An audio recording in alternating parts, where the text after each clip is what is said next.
Peut-on investir en bourse lorsque l'on pratique l'islam et que l'on est musulman?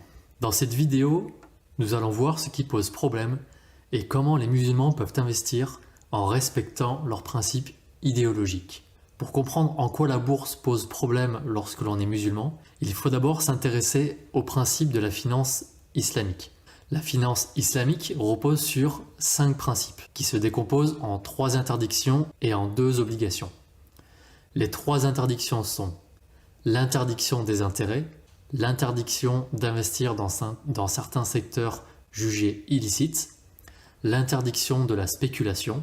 Les 2 derniers principes sont des obligations.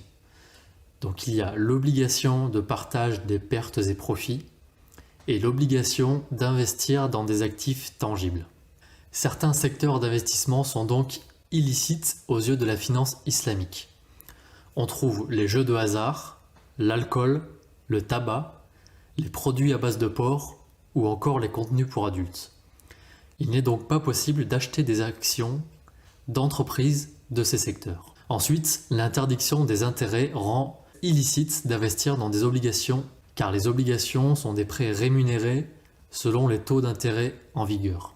Par ailleurs, les principes de non-spéculation et d'investissement adossés à des actifs tangibles semblent exclure de fait les crypto-monnaies.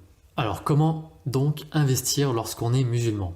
Il existe des fonds indiciels ou ETF islamiques qui vont, à l'image du CAC 40 ou du S&P 500, reproduire l'évolution des cours d'un indice, mais en excluant les actions d'entreprises appartenant à des secteurs non autorisés.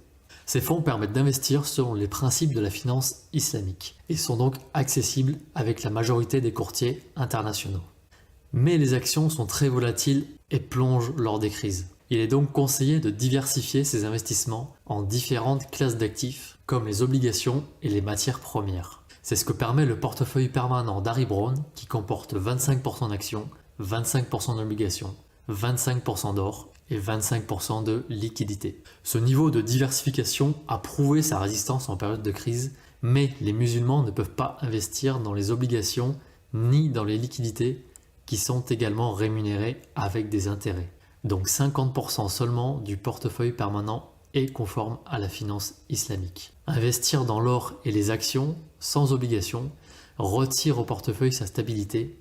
Partant de là, il est toujours possible d'investir en acceptant la volatilité du marché et en ayant conscience de subir les crises. Lorsqu'une crise ou une simple correction se produit, l'important est tout simplement de ne pas revendre, sachant que le marché finira par rebondir. Il est alors judicieux d'acheter car les actifs seront à vendre à prix soldé.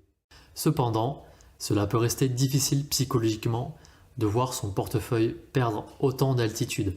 Il est alors utile de bien comprendre la nature cyclique de l'économie et du marché.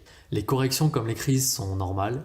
Elles font partie de l'évolution naturelle du marché, de la même manière que l'hiver fait partie des saisons. Il ne dure pas éternellement et le printemps suit toujours.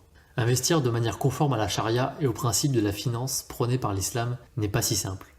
Cependant, certaines solutions montrent qu'il est possible d'investir en bourse lorsque l'on est musulman. On l'a vu par exemple avec les fonds indiciels islamiques. Si vous souhaitez en savoir plus sur la finance islamique, je vous conseille d'écouter l'émission de France Culture en podcast dont le lien est en description.